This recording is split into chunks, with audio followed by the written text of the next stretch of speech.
জনপ্রিয় সঙ্গীত শিল্পী রুমানা মোর্শেদ কনকচাঁপা ত্রয়োদশ জাতীয় সংসদ নির্বাচনে বিএনপির মনোনয়ন প্রত্যাশা করেছিলেন। শনিবার সংরক্ষিত নারী আসনের মনোনয়নপত্র তুলতে গিয়ে বাধার সম্মুখীন হন তিনি।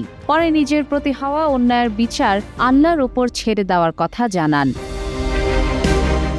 ফেসবুকে দেওয়া এক দীর্ঘ স্ট্যাটাসে কনকচাঁপা বলেন, সব ফয়সালার চূড়ান্ত সিদ্ধান্ত আল্লাহর হাতে এবং রাজনৈতিক সিদ্ধান্ত দলের নীতি নির্ধারকরাই নেন, যাদের প্রতি তার পূর্ণ আস্থা ও সম্মান রয়েছে। তিনি দাবি করেন ২০১৩ সালে খালেদা জিয়া এর অনুপ্রেরণায় তার রাজনৈতিক যাত্রা শুরু হয়। তখনই তাকে সরাসরি নির্বাচনে অংশ নেওয়ার মতো কঠিন চ্যালেঞ্জ নিতে উৎসাহ দেওয়া হয়েছিল।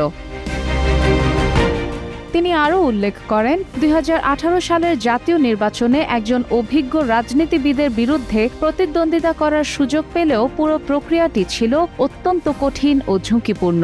রাজনৈতিক সম্পৃক্ততার কারণে তিনি পেশাগতভাবে বড় ধরনের ক্ষতির মুখে পড়েন। দীর্ঘ সময় দেশে গান গাওয়ার সুযোগ পাননি, ফলে মানসিক ও আর্থিকভাবে ক্ষতিগ্রস্ত হয়েছেন।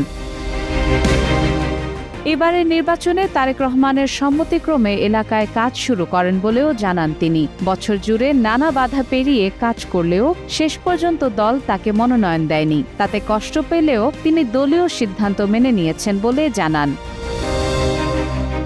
তবে তার বিরুদ্ধে মিথ্যাচার ও অপপ্রচারের অভিযোগ তুলে কনকচাঁপা বলেন, এটি তাকে হেয় প্রতিপন্ন করার পরিকল্পিত চেষ্টা। শেষ পর্যন্ত তিনি বলেন, আমার সঙ্গে করা অনেক অন্যায়ের বিচারের ভার আমি আল্লাহর ওপর ছেড়ে দিলাম, কিন্তু এর ফলে দলের যদি কোনো ইমেজ ক্ষুণ্ণ হয় তা খুবই দুঃখজনক। সাদিয়া ইসলাম, টাইমস টুডে।